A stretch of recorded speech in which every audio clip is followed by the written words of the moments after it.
Hello friends, कैसे हैं आप लोग? अच्छे हैं? तो कल हमने क्या पढ़ा? काइनेमेटिक्स के अंदर क्वेश्चंस किए थे जो इंटीग्रेशन और डिफरेंशिएशन पे हमने किए हैं। आज हम मोशन अंडर ग्रेविटी पढ़ने जा रहे हैं। क्या पढ़ने जा रहे हैं बेटा? Motion under gravity. Motion under gravity. अच्छा बेटा, इसका थोड़ा सा कॉन्सेप्ट बताऊंगा, देन हम क्वेश्चन स्टार्ट करेंगे। मोशन अंडर ग्रेविटी में ध्यान रखना, हम बात करते हैं कि ग्रेविटी जो होती है हमारी कांस्टेंट होती है 9.8 मीटर पर सेकेंड स्क्वायर। बट ये कांस्टेंट ग्रेविटी जो है वो 1000 किलो मतलब 1000 मीटर तक हम लेते हैं। और वैसे भी जनरली किसी बॉडी को या तो हम फेंकते हैं या ऊपर से गिराते हैं तो लगभग 1000 मीटर ही होती है, उससे ज़्यादा नहीं होती है ना, जनरल क्वेश्चन में, है ना। तो इसका मतलब वहाँ पर हमें जी क्या लेना होता है? कांस्टेंट लेना होता है। जी क्या लेना होता है? कांस्टेंट। अब इसमें देखो दो चीज़ें हैं, अगर आप वेक्टर से करना चाहोगे तो वेक्टर से करोगे, और अगर आप किससे करोगे, डायरेक्ट करना चाहोगे तो क्वेश्चन में थोड़ा सा ध्यान देना पड़ेगा कि कब डायरेक्शन नेगेटिव है कब पॉजिटिव। लेकिन अगर वेक्टर से करोगे तो कोई टेंशन नहीं है, जो स्टार्टिंग की डायरेक्शन है वही लेके चलेंगे, आंसर हमारा आंसर आ जाएगा। तो देखो बेटा, सबसे पहले मोशन, पहला केस हम लेते हैं अपवर्ड डायरेक्शन। कौन सा लेते हैं? Upward direction. ठीक है, कौन सा है ये? Upward direction.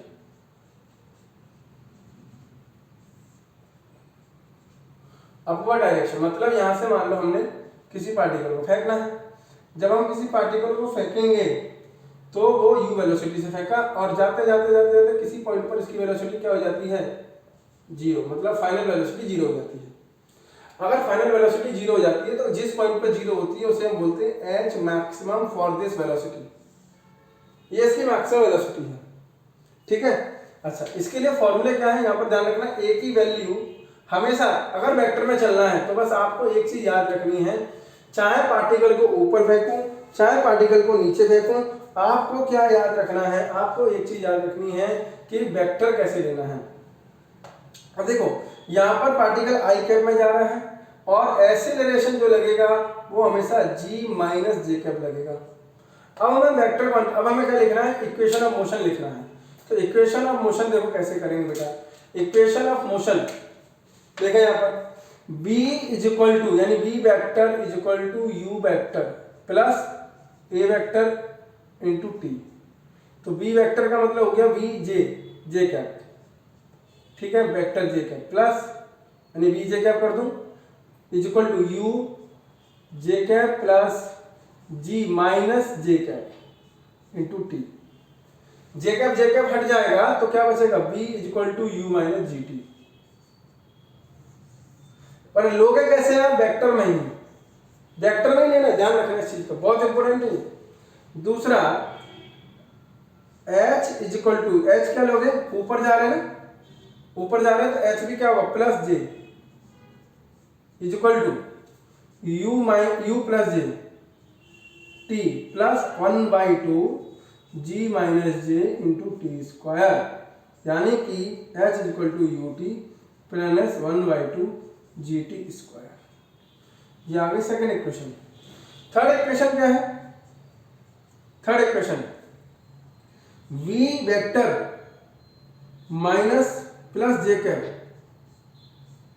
Square is equal to u vector J cap square is plus 2g minus J dot h क्या आएगा?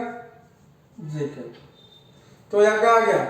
B square is equal to U square minus 2gh। ठीक है, हाँ ना। अब इसमें दो केस बनते हैं। If b is equal to 0 then t is equal to u by a, इसको बोलते हैं असेंडिंग टाइम, है ना। और h maximum is equal to बन जाएगा u स्क्वायर अपॉन 2g। ये डायरेक्ट याद रखना। तीसरा, इसमें एक और बचा है एस एनथ। कौन सा? S nth formula. S nth मतलब हम जैसे एक पार्टिकल ने 0 से 2 सेकंड में कितनी डिस्टेंस ट्रेवल की, और एक पार्टिकल ने सेकंड में कितनी ट्रेवल की। मतलब किसी पार्टिकल ने 1 से 3 यानी 0 से 3 सेकंड में कितना किया, और एक क्वेश्चन में बोला गया कि ओनली थर्ड सेकंड में कितना किया, ओनली थर्ड सेकंड में कितना किया, दोनों डिफरेंट है ना। एक 0 से 3 करवा रहा है तो एक 2 से 3 करवा रहा है, एक 2 से 3। तो यहाँ पर देखो वही फॉर्मूला होता है एस nth, तो यहाँ बोलेंगे H nth J cap is equal to U J cap plus G minus J into कितना 2t माइनस 1 या 2n माइनस 1 ऐसा लिख सकते हैं 2n माइनस 1। तो यहां से लाएंगे सीधा H nth is equal to U plus तो u माइनस आ जाएगा, बस u minus a by 2 g by 2 2n minus 1। ठीक है, ये किसके लिए है, अपवर्ड के लिए है ना। ऐसे ही डाउनवर्ड के लिए भी देखना है। चले देखे डाउनवर्ड के लिए देखते बेटा, फिर हम क्वेश्चन स्टार्ट करेंगे, तब समझ आएगा कि डायरेक्शन क्यों इंपॉर्टेंट है। ठीक है, अब हम बात करेंगे डाउनवर्ड मोशन की बेटा। कौन से मोशन की, डाउनवर्ड मोशन। डाउनवर्ड मोशन का मतलब है कोई पार्टिकल अगर किसी हाइट पे है, वो हाइट से छोड़ दिया जाता है, ड्रॉप कर दिया जाता है, तो क्या होगा, मान लो ये h हाइट से ड्रॉप किया जाता है, इसकी हाइट कितनी है h। ठीक है, h हाइट से क्या किया जाता है, ड्रॉप किया जाता है। ड्रॉप का मतलब है इनिशियल वेलोसिटी इक्वल टू 0, और अगर ड्रॉप नहीं किया जाता है, थ्रो किया जाता है, तो u इक्वल टू 0, मतलब u नॉट इक्वल टू 0। तो एक केस तो ये बन जाएगा। तो इसके लिए हम पहले वेलोसिटी लिखते हैं v vector is equal to 0 plus g minus J into T. अब यहाँ चीज कर एक मिनट, यहाँ लिखेंगे b minus J cap, right. 0 हो जाएगा, u तो 0 रख लो यार, क्या मतलब पहले से 0 रख लो, plus g minus J into T. ये देखो गायब हो गया, क्या बचा, b is equal to G T. ठीक, पहला। दूसरी इक्वेशन h माइनस जे, पूछो क्यों, ये जहां से ड्रॉप किया जाता है या थ्रो किया जाता है उसको हम ओरिजिन मानते हैं, 0,0। इसका मतलब ये नीचे जा रहा है, मतलब h क्या माइनस है, और h माइनस का मतलब हुआ h minus J. Clear, h minus J is equal to क्या आ जाएगा, 0 plus 1/2 g minus J into T square, यानी h is equal to U 1/2 G T square. ठीक, यहां से ऐसा भी लिख सकते हैं b is directly proportional to t, इसको मैं ऐसा लिख सकता हूं b is directly proportional to t। ठीक है, यानी b1 b2 is equal to t1 t2। ठीक, ऐसे इसको भी लिख सकता हूं h is directly proportional to t square. क्या आएगा, h1 h2 t1 square t2 square. ठीक है, ऐसा। ठीक, अच्छा थर्ड वाला क्या होगा, b स्क्वायर, ये डायरेक्टली लिख सकता हूं u square plus 2g minus J and h minus J, और माइनस जे क्या आ जाएगा, प्लस, तो u square plus 2gh equal to v square, और ये 0 हो जाएगा, तो v square equal to 2gh, तो v equal to under root 2gh, v is directly proportional to under root h, v1 v2 dot dot dot is equal to under root h1 under root h2। अच्छा एक चीज और बताता हूं तुम्हें, यहाँ पर इंपॉर्टेंट है, यहाँ पर ध्यान रखना। अगर मैं किसी बॉडी को किसी चलती हुई गाड़ी से फेंक दूं, थ्रो कर दूं, छोड़ दूं, ड्रॉप, अगर किसी बॉडी को मैंने चलती हुई ट्रेन से, प्लेन से, बलून से, उड़ते हुए बलून से, कोई भी बॉडी ड्रॉप करता हूं ना, तो उस ड्रॉपिंग बॉडी की जो वेलोसिटी होगी ना, वो वही वेलोसिटी होगी जो उस ऑब्जेक्ट की थी।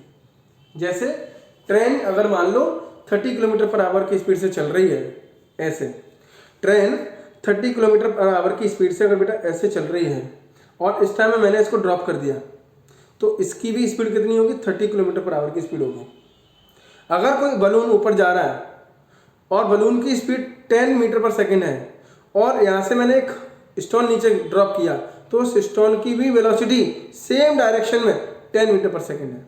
यानी कि जब तुम यहाँ पर ये बलून ऊपर जाएगा और यहाँ से स्टोन गिरेगा, तो स्टोन नीचे नहीं जाएगा, पहले ऊपर जाएगा फिर नीचे आएगा। क्योंकि पहले इसकी इनिशियल वेलोसिटी 10 मीटर पर सेकेंड ऊपर थी, तो पहले ये 0 होगी फिर नीचे आएगी, नहीं आया। तो इस तरीके के क्वेश्चन आएंगे। अब याद रखना ये चीज़ जो बोली है इसको स्टेटमेंट में नोट कर लेना जब भी आप देखो तो, ठीक है, पॉज करने के बाद। क्लियर? चलो, फोर्थ वाली इक्वेशन आप समझदार हो, जरूरत नहीं पड़ेगी मुझे बताने की, ठीक। चलो अब इसके बाद हम देखते हैं बेटा क्वेश्चंस कैसे आते हैं इसके अंदर।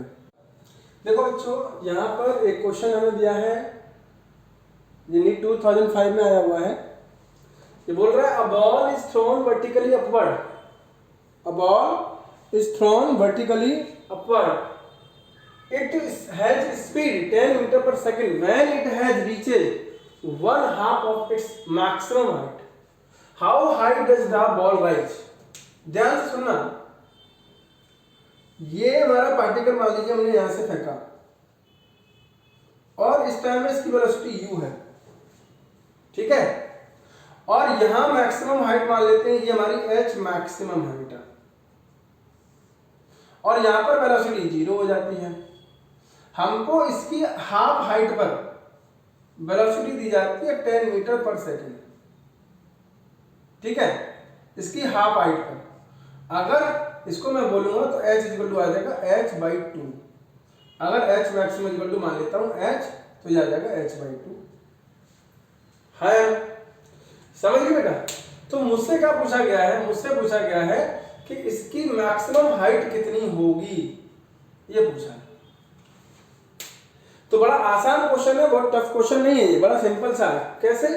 हम जानते हैं कि b square is equal to U square minus 2gh, right, 2gh यही लगाएंगे। अच्छा, लेकिन ना तो मुझे u पता है, ना b पता है, ना u पता है, ना h पता है। हाँ, तो मैं काम करता हूँ, इसको पॉइंट a मान लेता हूँ, इसको पॉइंट b मान लेता हूँ, इसको पॉइंट c मान लेता हूँ। अब देखो b और c के बीच में हम इक्वेशन लगा दें। क्या लगा दें? b और c के बीच में हम इक्वेशन लगा देते हैं, कोई दिक्कत? Equation third equation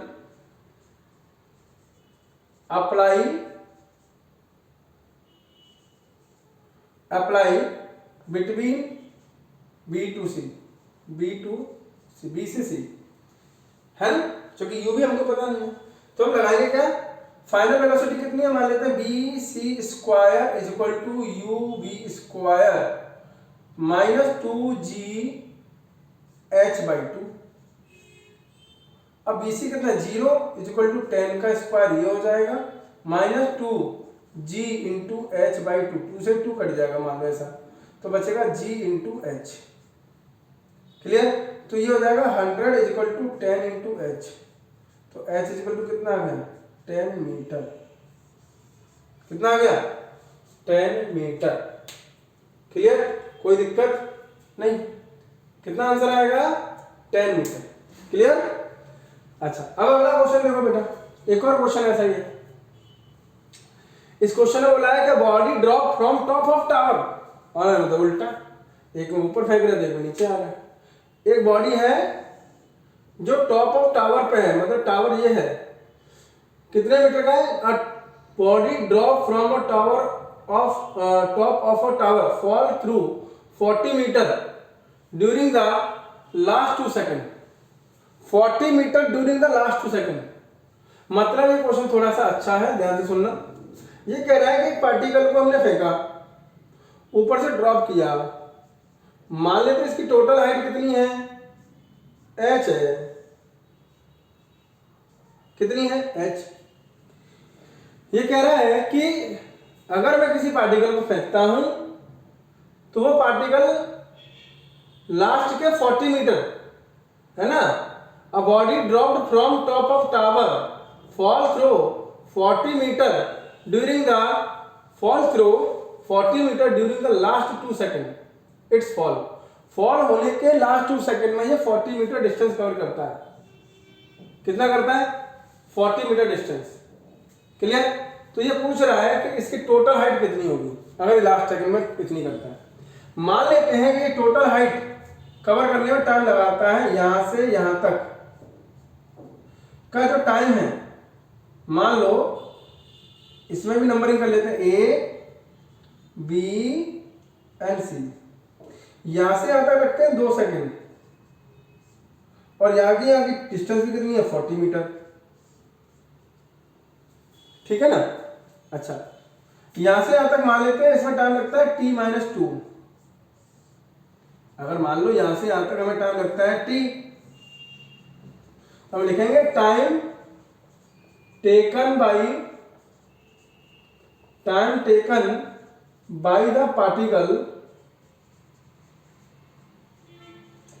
from A to C is t। Then height is equal to क्या आ जाएगा? h इज इक्वल टू कितना आ जाएगा बेटा? बोलो, ut माइनस प्लस हाफ जी टी स्क्वायर। कोई दिक्कत? अब u तो 0 है, ड्रॉप कर रहे हैं तो u 0 होगा, तो h इज इक्वल टू क्या आ जाएगा? 0 plus 1/2 into 10 into T square, मतलब h is equal to 5t square. Right? इसको मान लेते इक्वेशन 1। अब एक काम करते हैं, इसी को हम गिराते हैं कहां से कहां तक? यहां से यहां तक। ये कहां से कहां तक? A to C। अच्छा, time taken by the particle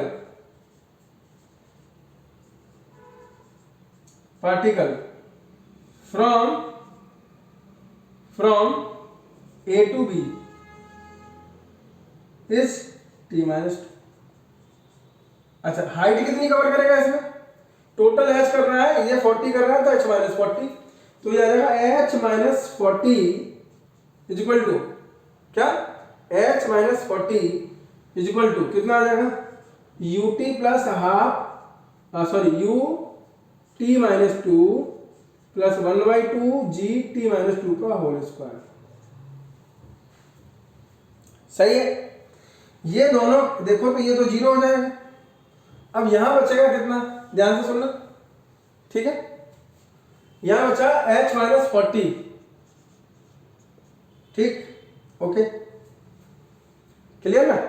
h-40 और यहां बचेगा 1/2 यानी 5 लिख दो डायरेक्टली, ये कट जाएगा तो 5t-2 का होल स्क्वायर।